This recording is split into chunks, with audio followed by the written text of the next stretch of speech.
All right, all right. Good evening, everyone. This is Jamie Green from Let's Talk Destiny and a Mother's Cry, and I'm really excited tonight to be here with you. And I'm going to be the guest this week. I'm sitting in the passenger seat, and a very dear friend of mine and a Mother's Cry advisory board member is going to be driving the bus tonight. So I'm getting ready to turn the microphone over to uh, one of the Yay! most precious people that I know, Oh, who is great supporter of a Mother's Cry, and that is Mutima Jackson Anderson. All right, hi. let's go. Okay, I do have my own microphone, so thank you so much.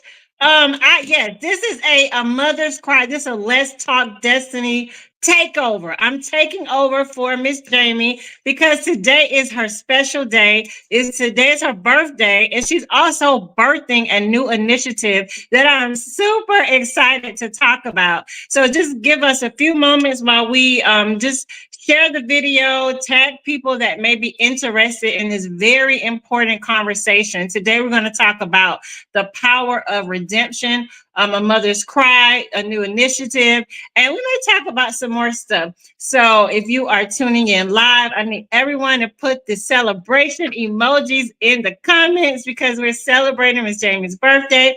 And of course, she's birthing a new initiative. So, Miss Jamie, welcome to Let's Talk Destiny. I am I am the host today, Mutima Jackson Anderson, and I am not only your spiritual daughter, we are business associates, we're friends, we're just so much more. And I am absolutely delighted to be here to talk to you. You shared with me not long ago that you have this incredible initiative, and I would like to introduce that to your audience because it's so important what you're working on. So for those that will be tuning in for the first time, so if you're a first time viewer watching this space, I'm going to introduce you. I want Miss Jamie to introduce herself. A lot of us know her, but some of us are tuning in for the first time. So I would like for you to introduce yourself to this audience and also tell us a little bit about how A Mother's Cry came to be. All right, I most certainly will. I'd also like to say that I want everybody that tune in to feel free to share the video to your page. Mutima, it's ready now for you to share as well. Um, Okay. my name is James Cena Green. All right, and I am the president and founder of a nonprofit organization called A Mother's Cry. And a mother's cry is not just about her tears, but it is about her voice, right? I believe that we not only have a voice, but we are a voice. And before I go any further, I want to just tell Mutima and everyone else to just ignore any distractions that you see in the background, like a rocking chair. Um, Mutima's buddy is here, Yes. and he's under the impression that everywhere his nana goes, he's supposed to go. And Yes. He can yes, come. We are okay with having a co-host. I am one of the I'm one of the fortunate ones that are I'm a member of Miss Jamie's amazing ministry, the Marketplace Ministry. So he is our youth, he's a part of our youth outreach. So when we're live, he is always welcome. oh So my we goodness. okay. So how did A Mother's Cry, how did it, become A Mother's Cry? And if you could share a little bit about what brought you to this place of advocacy and this place we'll talk a little bit about redemption soon, but this place of advocacy and wanting to be a voice to those who are affected by the prison system. Well, initially, a mother's cry was it got started because I'm a mother of two sons and six grandsons. Yes, no girls. And both of my sons played sports, organized sports, And whenever I would go to these games or these tournaments or whatever, I would see mostly mothers, um, and very few fathers there. And so I kind of wanted to see what I could do to get to know some of these mothers. But then some of the little boys would be like, "Oh, Miss Jamie, can I come spend the night at your house?" Mhm. And they, most of the time I would say yes. And then they would be there sometimes 2 or 3 days, and I never hear from their moms. I'm like, dude, where's your mother? And some of them would say, oh, she doesn't care, whatever. So it started really bothering me because you know how sensitive I am. That what are these mothers dealing with? What are they going through?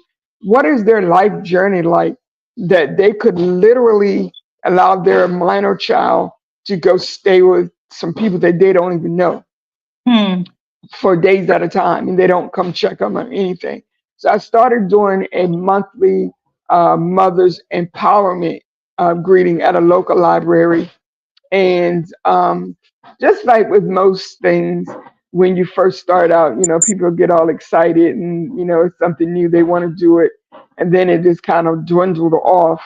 Um, but then my oldest son was given a really ridiculous prison system sentence. I'm sorry.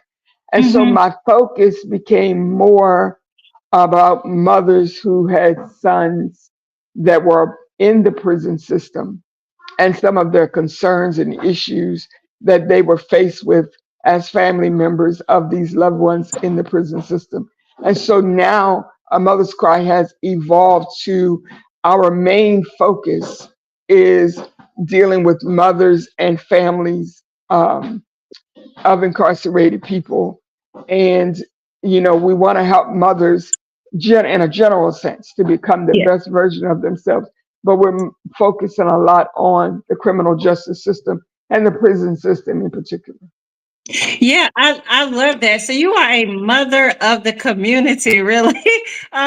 So what I wanted to, and I'm so sorry. It's very unfortunate what happened to your son. And it's important to highlight the injustice part of what happened to him. So we're going to work on something, and we may share that a little bit in our conversation. But I think it's important for people to know your son's story. And right now, just with the criminal justice system or law enforcement, it's a lot of, I mean, public trust is collapsing in that regard. And I Absolutely. think your organization is very valuable and important.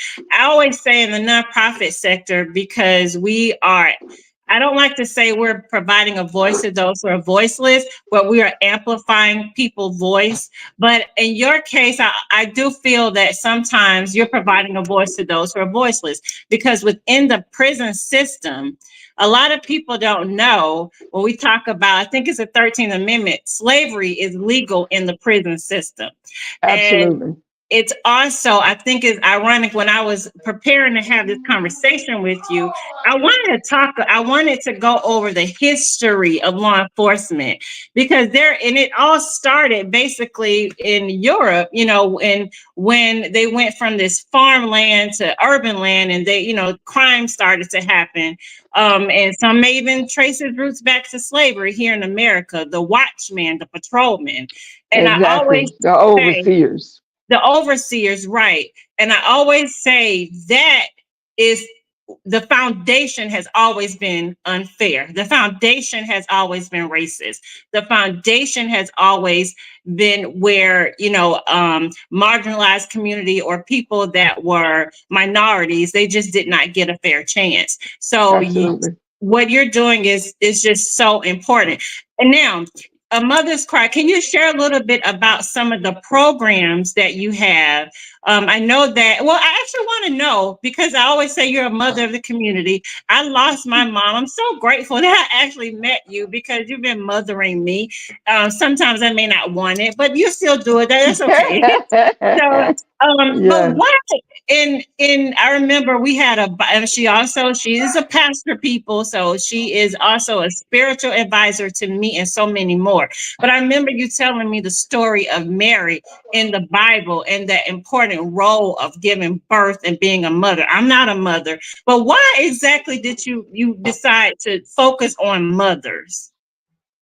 I think because when I am a mother first and foremost, and so pretty much everything I do, every thought I have, kind of comes out of I speak as a mother, Mm-hmm. even to young people that I did not give birth to. I have lots of sons that are not of my womb, but I call them sons of my heart.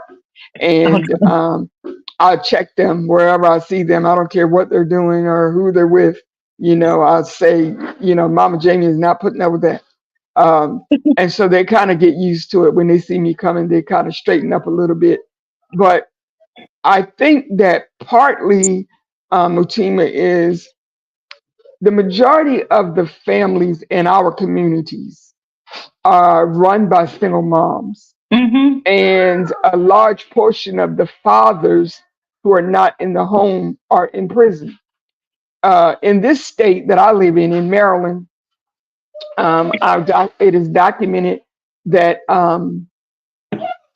like black and brown people are 31%, sit down, 31% of the population in the state of Maryland, but we make up over 70% of the prison population. That Mm. is crazy to me. Like Mm-hmm. every time I read it or say it, it just irritates me.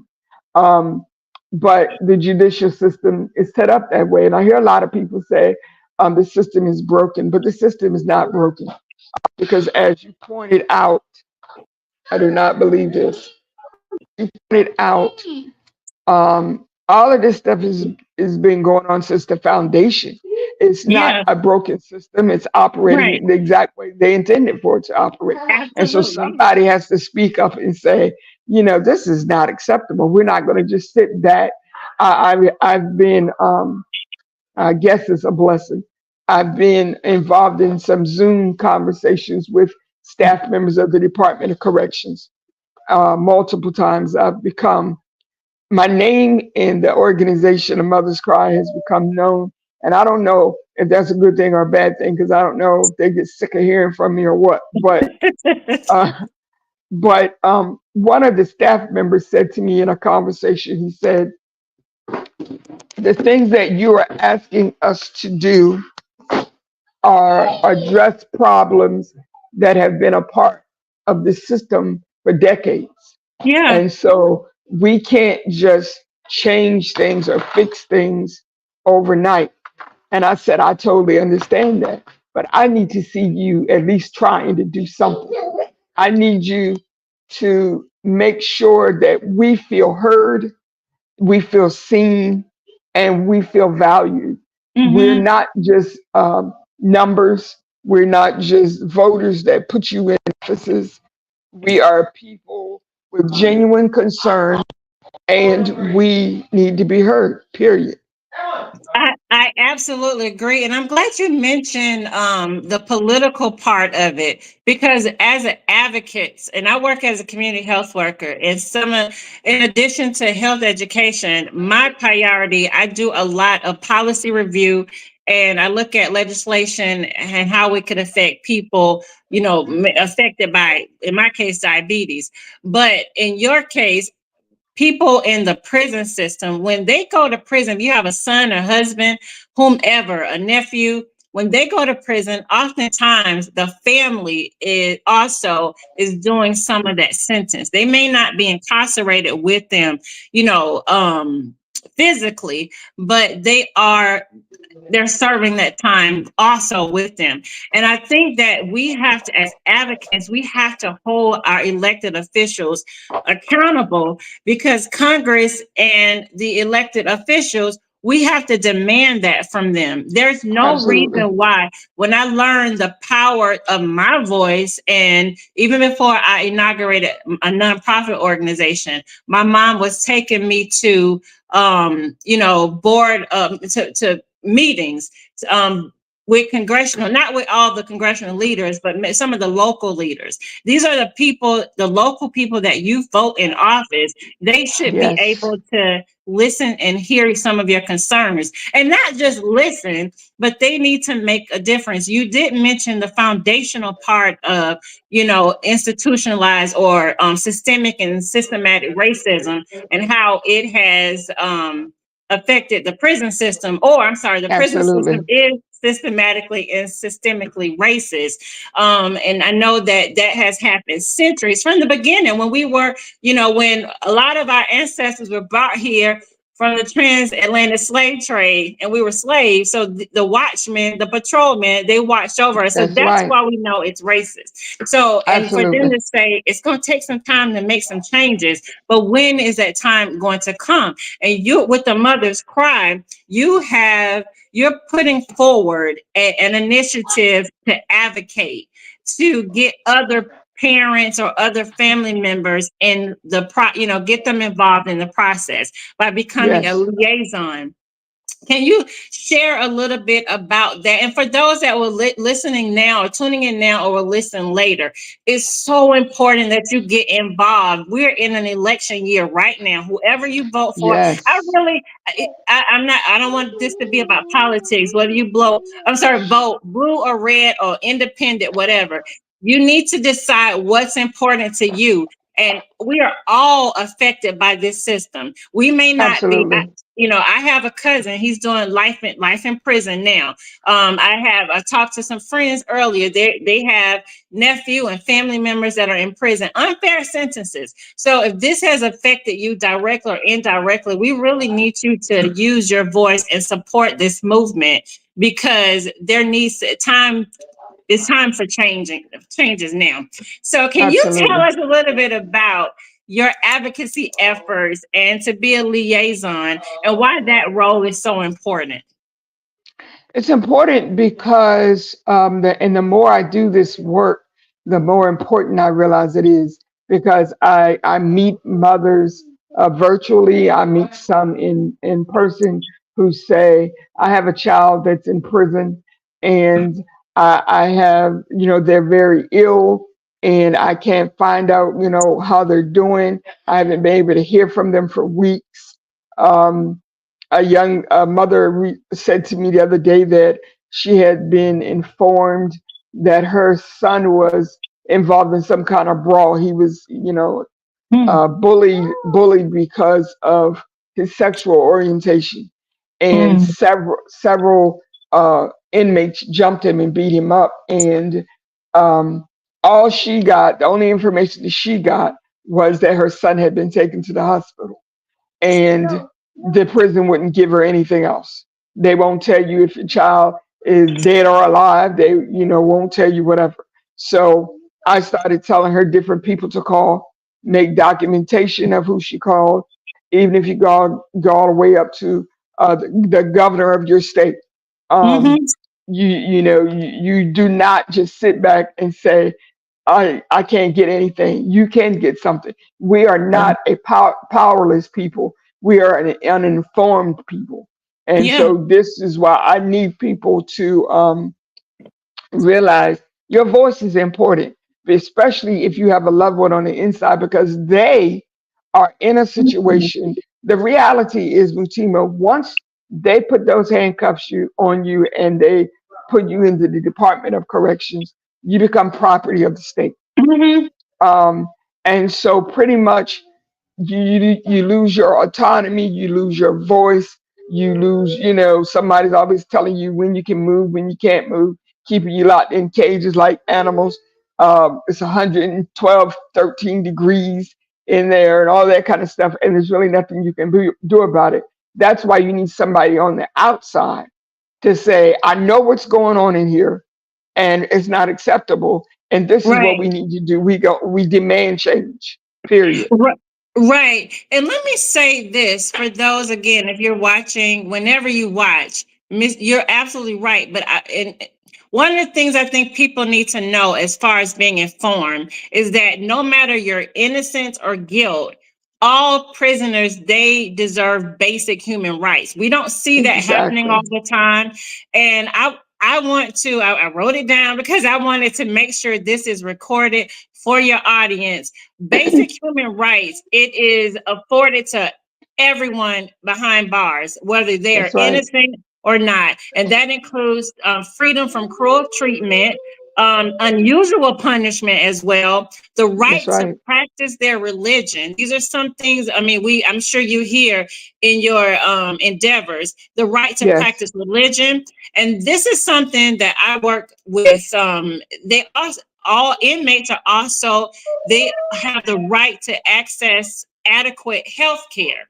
And I know that sometimes in the system, people with diabetes, people with chronic disease, they don't necessarily get the best treatment because they're Absolutely. inmates. And it's purposeful. It's something that they're doing purposefully because they don't see them as humans. And That's right. that's wrong. They deserve basic protection. If they have because of their sexual orientation, because of their race, these are basic human rights that should be bestowed to inmates. Now, in your experience, Miss Jamie, if you don't mind, because we're gonna have to talk about it. And I know for some people it may be uncomfortable. I used to be embarrassed to say I have a cousin that's serving life in prison. I'm not now, because that's the road that he took. But as his family member, I still love him. I still want to support him. But That's right. have you heard of any? What is your experience? Just being an advocate and a mother, any experience that you would like to share that you know of other than the one you just mentioned, that the inmates' rights are being violated? Oh, absolutely. Definitely the medical care is subpar. I mean, extremely subpar. Um, I remember my son had what is it, shingles, Hmm. and I've never had shingles, but I know Hmm. people that have had it, and they said it's extremely painful. Yeah. Um, and for days and days and days, he did not even get any medical uh, care. They just, we'll get to you, we'll get to you. Then when they finally did get him to the infirmary, the people in there didn't even they didn't even know what it was. They like couldn't even identify what was going on. Somebody finally came along and said it's shingles. And then they were like, well, there's really not much we can do for it. So he suffered with that pain, um, I mean, for weeks. And I Wow. know I talk to mothers all the time who have children that had medical issues that they had when they went into the prison, whether it's diabetes, epilepsy, um, other kind of challenges, even mental health um, Hmm. issues, and some of Yeah. them had diagnoses and they're not given their medication on a regular basis. And then when they act out, instead of the prison saying, what do we need to do to make sure this person has their medication, they add either more time onto them for misbehaving or lock them in a cage in solitary confinement. Right. Anything that is demeaning and belittling, not rehabilitative, not adding to a person's life. It's like they deliberately suck the life out of you physically and mentally. Even the food that they eat, Yeah. um, it's not nutritional. Right. Now, what would you say to those that, I mean, because I'm sure they're critics that say, well, they committed a crime and they deserve it. Well, I hear that a lot. Hmm. It's usually from people who've never been in prison, or they don't really have anyone that they really care about that's in prison.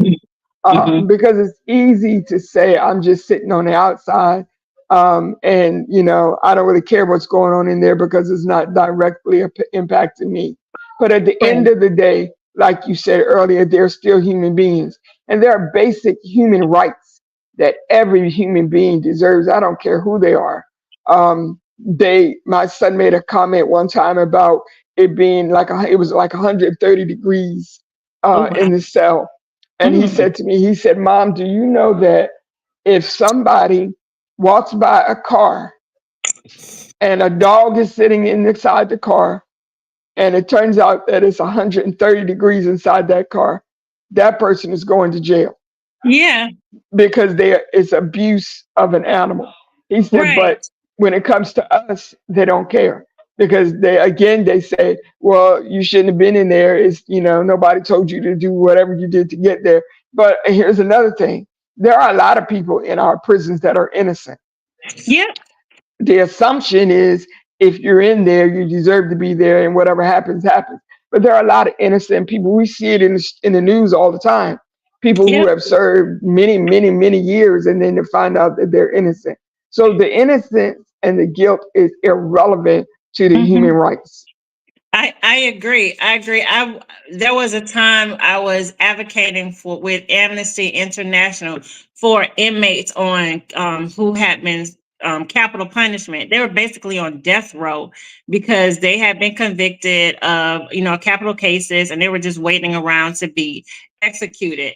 And there were so many cases because we were reviewing those cases of people that were possibly innocent, and that's something you can't do. You cannot do. We had a case here in Georgia. Once they you execute them, that's it. You can't come back That's and right. say, oops, we made a mistake. So I've been an advocate to abolish capital punishment probably for about 20 years now. And we're still having these same conversations. And when you look Yes. at, because the foundation has been so racist, because certain things should not be taken in consideration when convicting someone, it is past time for reform. And I think your initiative or your advocacy of being a liaison is so important. There are liaisons that help the victims, but it's so important. If you're going to help the victims, it's important to help the families too, because they also, as I mentioned, they also do that time. And some And of the things. it used to be a saying back in the day, Mutima, Mhm. when your loved one does time, you do the time also.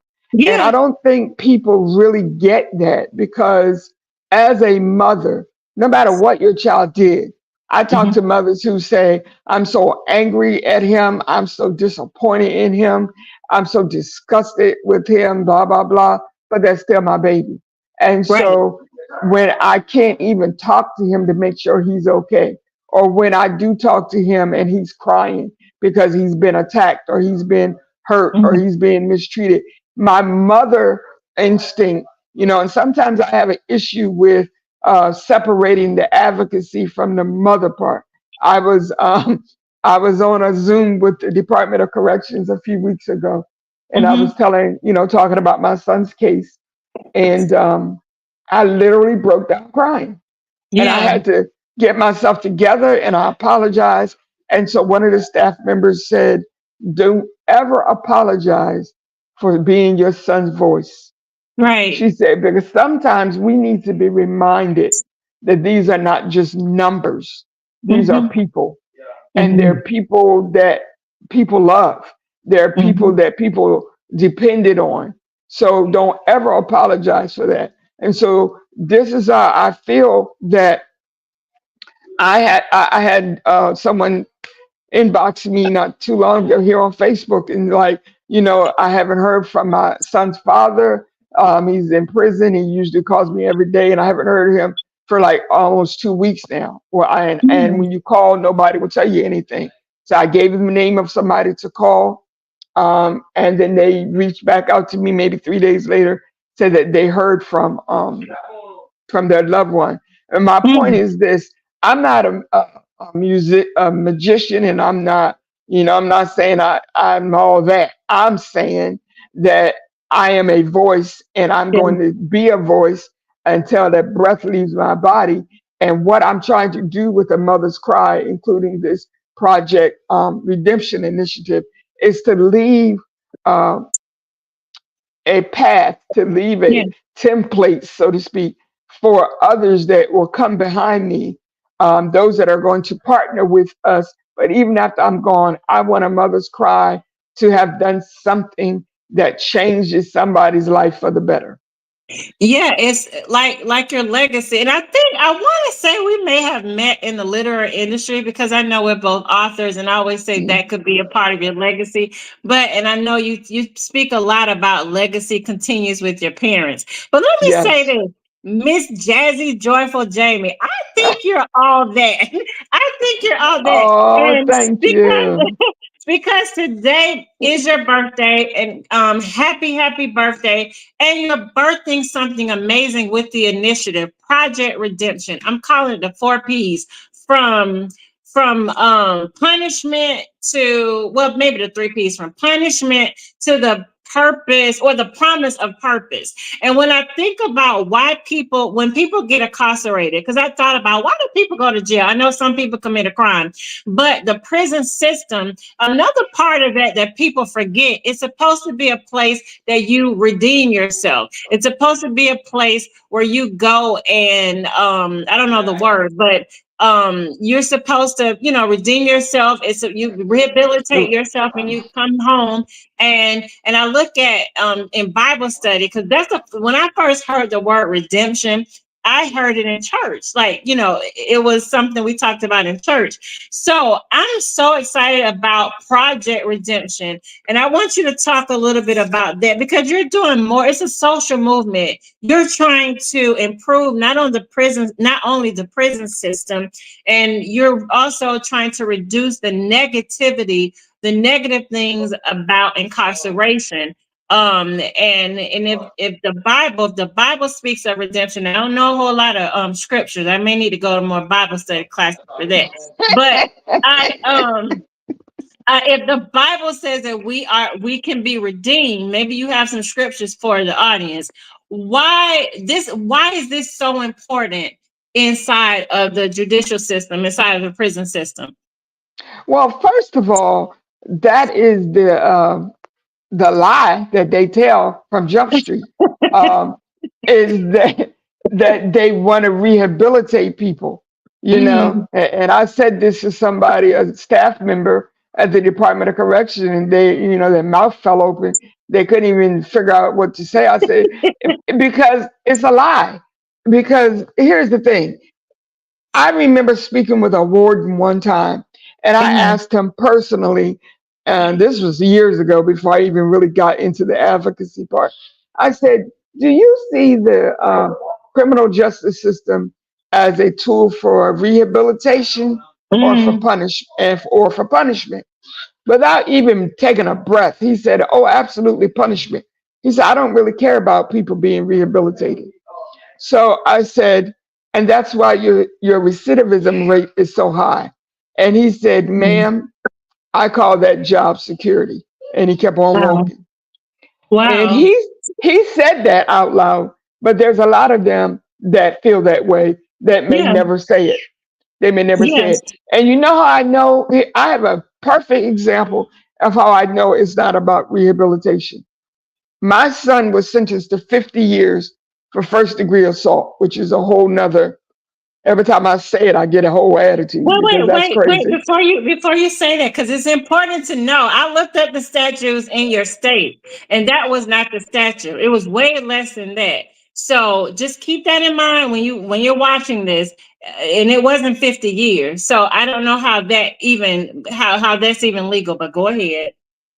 So yeah, so he was sentenced to 50 years for first degree assault, not murder, not attempted murder, not pedophilia, not hurting an elderly person, none of that.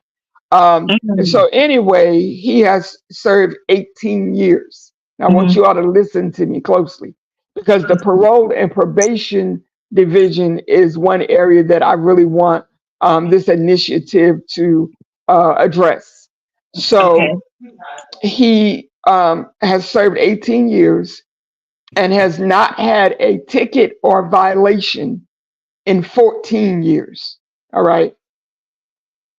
That, which is almost like impossible. I've talked to young men who are incarcerated and who have been incarcerated, and they say, going that long without getting in any trouble, like it's almost like you can't even imagine.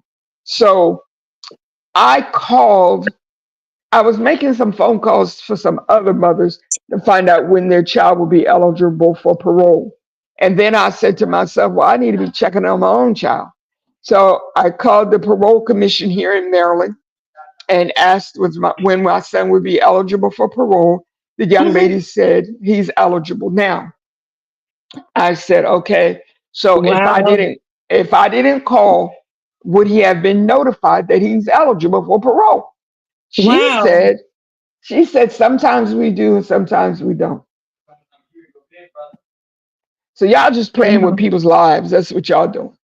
So anyway, long story Speechless. short, because Wow. I kept bugging the Department of Corrections and the Parole Commission, whatever, they threw him on the schedule.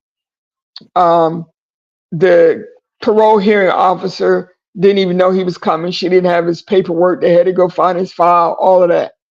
Um, so even though he has not had a violation in 14 years, had 2 jobs lined up, place to live, all of the stuff that they say you need to have when you come up for parole, um, the officer said, I consider you low risk, but I'm going to recommend that you not be paroled. What? Then, yeah, so the hearing officer just makes a recommendation. All right. So then it went to 3 commissioners who said the same thing. They said they disagreed with her recommendation, but that they too were going to deny parole. So it boils down to this: in the state of Wow. Maryland, I know it's in other states as well, but here in the state of Maryland, they have a mandatory minimum sentencing policy. And so it boils down to they Oh. want to keep him incarcerated for that 25 years so they can make that money off that they make off of each person that's behind that wall, because Yeah. the prison industrial complex is a multi-billion-dollar business. Mm-hmm. So if you think about it, everybody, starting with the officer that arrests you, and then the detective that um, investigates you, and then the deputies and the sheriffs, and then the judge, the state's attorney, everybody's making money off that person. So when you go to prison, now the warden, the guards are getting paid, everybody's getting paid off of having people in prison. So if they can keep him in there for that 25 years, look at how much money they've made. Yeah, So, it's a billion dollar. Yeah, it's a so multi-billion dollar conglomerate. It's like I always say with healthcare, and the prisons are a lot of them are privately owned, and that is yeah, it's a financial benefit, and that's absolutely. and so let me ask you, I know that Project Redemption, you said you want to focus on probation and also the parole process. How do you plan to help? Um, how do you plan to help? Well, not too long ago here in Maryland, there's been a number of cases where the parole uh, situation was mishandled and people were hurt as a result of it. Recently, a parole agent here in Maryland was murdered Oh by my, a suspect that wow. it had already been documented multiple times that it was going to be an issue to go to this man's house because he was dangerous and so forth and so on. But they sent him there anyway, and he ended up being murdered. So the Hmm. gentleman who, is working with the parole and probation division, I believe he was like a part head of the union or something like that. And he documented all sorts of issues that they've had with parole and probation for many years. And so people's lives are on the line Mm. because number one, you have people. And let me throw this in here right quick. Our Attorney General, Anthony Brown, Hmm. and the Maryland Office of the Public Defender, Natasha Darty, Hmm. had a press conference here in Maryland, and they said that mass incarceration is a crisis in the Hmm. state of Maryland. A A public health crisis. crisis. It's a public health crisis. So then, if if you believe that, and you're not just saying stuff to evoke people's emotions, No, it then is. why are you not letting people come home that have Right. proven rehabilitation. Mm-hmm. Why are you keeping? Because my son is not the only person I know out of all these thousands of people that are locked up that has proven that they've been rehabilitated, Mm-hmm. has stayed out of trouble, has mentored other people who've been in the prison. A young man got out just last week and has called me almost every day to tell me how my son mentored him while he was in prison. I know Wow. he's not the only person that has, proven rehabilitation, but you are keeping him in there for Right. financial reasons, period. Right. Um, so what if it's a crisis, why aren't we addressing it and turning it around? Absolutely. And that's why we need organizations like A Mother's Cry to amplify this issue and to, again, to hold the politicians that we vote, that we put in office, hold them accountable. How Yes. now how does it, I want to know, in your opinion, I'm kind of going off, in your opinion, what, and we've talked about the financial benefit of the system, um Hmm. but I want to know, in your opinion, what does redemption, what does that mean, what does that look like, how do you plan, or what are your plans, or your aspirations from taking them from, being, punished to the purpose of, or the promise of redemption? How does that look like to I you? think redemption is about being brought back to a place of value, a place of, as you say, purpose. Many of the majority of the people that are incarcerated on these concrete plantations Hmm. um, are people that have not been have not really understood who they are, Hmm. their value, and what worth they have. And so the prison, is doing very little to remind them or to teach them how valuable they are. So some of them have to, like, get their own books and their own mentors and whatever to understand that. And so what I want people to understand is that, yes, I messed up. I'm not saying that people are not committing crimes. I mean, I'm not crazy. I know that people are committing crimes, but Hmm. I'm saying that what I did should not be my identity for the rest Right. of my life. Once I Absolutely. have proven that, because I think about the young men that come to me and what they say about my son, and I think about so much more work that he could be doing on the outside to help young men to deter them from going down that path that he went down. So I think a part of the Project Redemption is to provide mental, physical, and spiritual information and enlightenment to show people that there is a better way, and that, yes, you don't have to be defined by the mistakes that you made. You can take your experiences and be better, and you can help other people to be better. I love that. And I also want, for those that may be watching, because I don't want to, I know some people, they do belong in prison. Some people belong there. Some people, they deserve the sentences they get, even if some of them are life sentences, because some people commit heinous crime and they belong there. But A Mother's Cry can also support their families, because, again, why should they have to live with this stigma? And they're going to live with it. But the resources that you have available to them, it should not, I mean, you're going to render that to them also. So if you Absolutely. know someone, it really, that they're innocent, it does not really have any bearings on the support that you'll get from That's A right. Mother's Cry. So I want people to know that, because Yeah, some people, they belong there. So, and I don't want to, absolutely. I don't Absolutely. want And to. I mean, yeah, I know plenty of cases where I'm thinking there's really nowhere else that you need to be, bro, because you've already you've already proven to us, yeah, that's where you need to be. But I'm focusing on those that have rehabilitated themselves and need the opportunity, the second chance at life Yes. that Hmm. they've earned. And Hmm. again, like you said about the family members, even if you have a loved one that has life without parole, right? Um, you still, I tell you, I'm gonna say this, and it brings me to tears every time I think about it. One of the most difficult things for a mother to do is to mourn a child that's still alive. Yeah.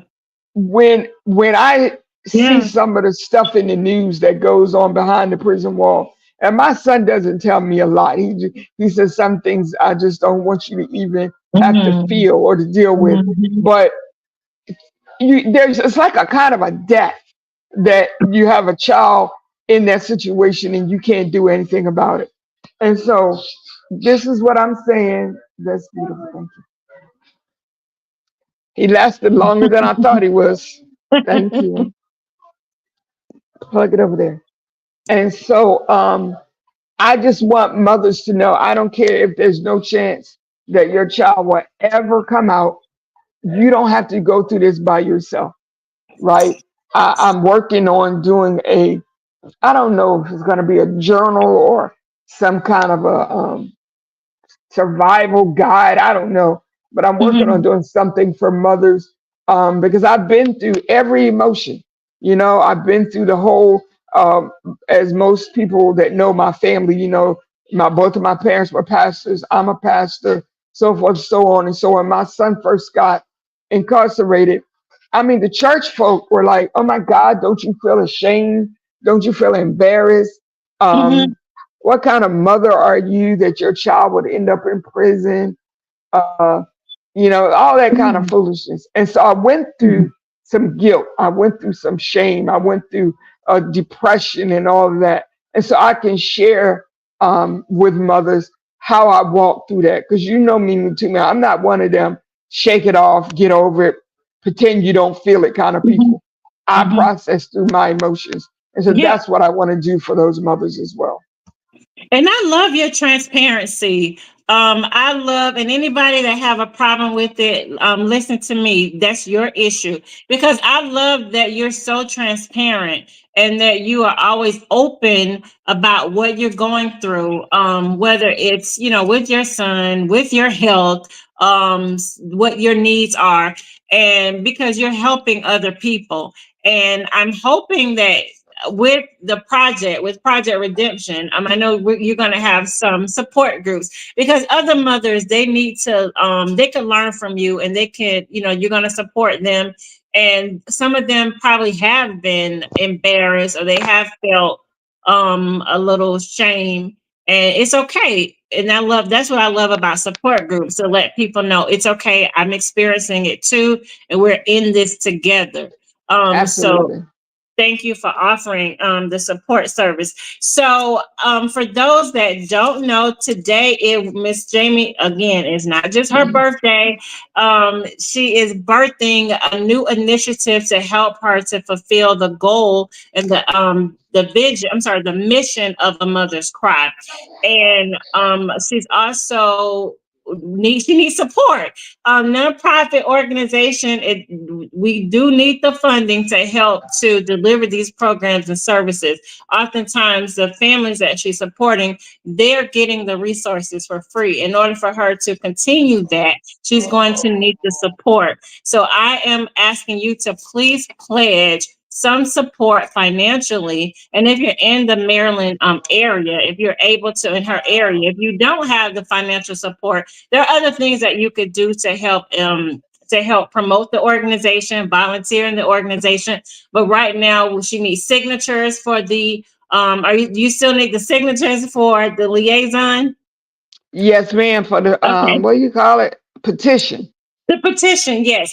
So she needs signatures for the petition and for maybe a closed group. I don't know if this is the form for that. I do know that we'll share your son's story, and we do need some additional financial resources so he can get the help that he needs. So just be on Absolutely. the lookout for Yeah. some Because we of the. have found, we have found an attorney who's willing to take Okay. his case and Okay. review his case, and she specializes in excessive sentencing and mandatory minimums. And so we need to hire her. And I Okay. feel like once we get her and we get this situation dealt with my son, then we can help somebody else's sons and daughters, because we'll have a plan in place. Mhm. But right now, we do need financial assistance. I'm going to say this and I'll be finished. Earlier today, you and I were talking about something about getting an attorney. I remember when he was first sentenced, I turned to his attorney when we were walking out of the courtroom, and I said to him, "What do we need to do to start the appeal process?" He looked at me and said, "I can't do anything until you give me $35,000." Mhm. The Yeah. average person that I know, the average single mother that I know in my community, is not sitting on $35,000. And so one of the things I want to do with this initiative is to get funds so that we can help people. Um, Yeah. yeah, Yeah, let me say a little bit about that because I was a little bit upset when I heard that because we always, it just shows you how a lot of stuff is profit driven and how the system doesn't say if you're guilty. It says you have to be proven or innocent. You have to be proven guilty or proven innocent. And a lot of times that is backed by or correlated to your wealth, how much money you have. There are people, wealthier people that have money that are probably free from some, they were not convicted of some of the crimes they committed because they have money. And I that's think right. that absolutely it's a shame. And I don't want this to be about politics, but we do again have an election coming up. And I heard recently one of the people that are running for president, he made a comment before that if you have been convicted of a crime, you deserve to be in prison. Well, now he's convicted. So I'm very curious and I'm very hopeful also, because I think sometimes when we go through things, I think the purpose of going through things is to, when we get out, to help others so they don't have to go through what we go through. So I'm That's hoping this right. particular person, now that he is convicted, that maybe he can understand, and there may be some talks of reform if he's selected in that seat. But yeah, the fact that it's associated with money, how much money you have, and you need $30,000 to do an appeal, and that's why so many marginalized communities, so many people, Black and Yes, brown men, are in prison now, not that's just right. because they're guilty. They didn't have the resources to fight the system. That's Exactly. racist. The system that Exactly. we know, the foundation is unfair and racist. That's right. That so think about that when you go to the polls, and think about that in trying to help Miss Jamie, because that's just the reality. He's going to need an attorney and to help fight the case, and and a lot of times it does come with the research they have to do, and some of it is Yeah. a cost associated. And for those that want to help with the liaison, this is a very, very important thing because it's needed um, Yes. for many, many different reasons. So I've enjoyed speaking with you, Miss Jamie. I'm super excited about the initiative, Project Redemption. I Yeah. don't think any of us are without sin in this world. And if we can be redeemed, we need to show some grace to those, our brothers and our sisters that are Yes. in prison. I love it. I love it. Okay. Because like somebody said to me one time, if all of us that ever committed a crime or did anything against society or against another person, if all of us were in prison, nobody would be outside because we've all done something, um, that we probably shouldn't have done. Okay, I think Mutima lost her connection. But we were getting ready to close anyway, I think. But again, I thank you all for those of you who listen in and those of you who will be listening in the replay. Those of you who would like to partner, collaborate with me on this initiative to see what we can do to help bring my son home and to help bring other sons and daughters home, right? That deserve to be home. Um, so Our communities are saturated with people who are directly impacted by mass incarceration and the injustices of okay, Matima is telling me to let her back in, but I don't even see you again, sweetie. Oh my goodness.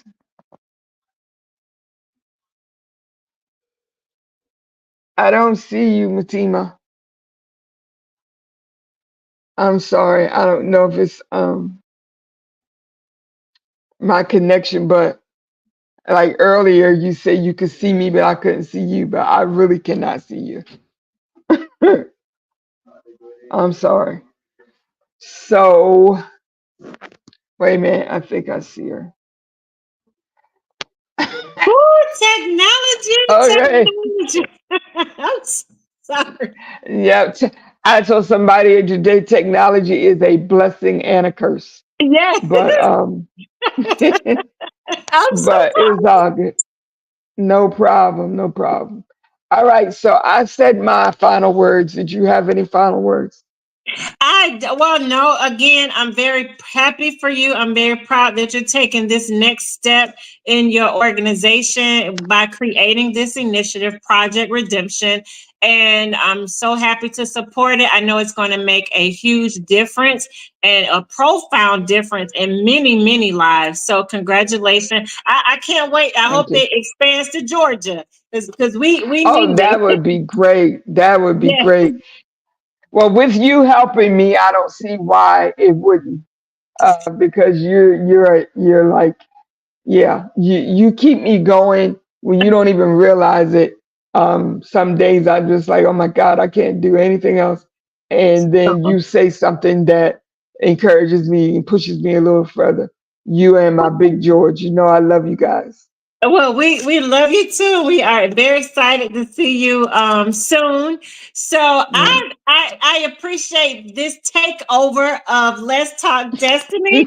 If you want to see me host again, just make sure you ask Miss Jamie and I'll come. I have a microphone and I'm more than happy to host again or to take over again. So thank you all so much for tuning in to today's episode of Let's Talk Destiny. And we will see you soon. Don't forget, today's Miss Jamie's birthday. Show us some love on this special day. Thank you all so much for joining us. See Thank you next you. time.